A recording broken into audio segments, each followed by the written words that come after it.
husband used to say that it was easier when I was gone, when my son was under 2, which felt good to hear. But what he was saying was it was less stressful because he was able to parent without being second guessed or without me stepping in and just doing it for him. And I think there is a broad conversation to be had here about relationship dynamics, meeting each other's expectations, and postpartum anxiety and control and all of that. But I want to talk about how this plays into identity, because for me, I really struggled with feeling like a mom when I became a mom. I was not the mom I thought I would be. Motherhood did not look like I thought it would. And everything I tried to do didn't work because of my son's tongue and lip ties. So I really just felt like a failure. And so it really felt like I wasn't who I once was, but I also didn't feel like a mom.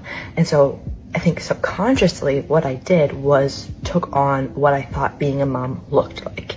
And where does that come from? Where does our idea of what being a mom looks like come from? What's modeled to us? What was modeled to me was the selfless martyr mom, the one who's burnt out, the one who's exhausted, the one who's got a mental load a mile long, and mom's gonna do it all. And this comes from everywhere. I think social media is a big piece of this, and not wrongfully so. This is what motherhood looks like for most of us, because motherhood is hard, and we've been taught not to ask for help, and we've been taught not to inconvenience anyone, and we've been taught that our worth is in how much we give and how little we actually exist. And so it was really easy for me to fall into that pattern of I have to do it all, because if I don't, where's my worth? Where's my value? Am I a mom? Do I fit in? If I'm not doing it all, if I'm not exhausted, if I'm not burnt out, if my partner shares the load with me, because on a conscious level, I would tell you that's what I want.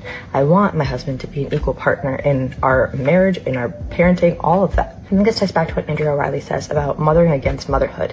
If we want to live our version of motherhood and we want to change what motherhood looks like so that other women can do that, we have to mother against what has been modeled to us. We have to mother against the societal standards that keep us in this burnt out loop. And that is hard. That opens you up to criticism of the, oh, must be nice. Oh, your partner actually helps.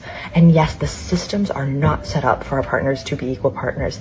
The systems are set up for us to be burnt out. And yet, I think our job is to do what we can with what we have, to work through that feeling of guilt, a feeling of you need to be selfless, the feeling of you need to do it all, getting uncomfortable and letting our partners do something, even though they might not do it the way that we want them to. And again, we need to have that conversation about meeting each other's expectations.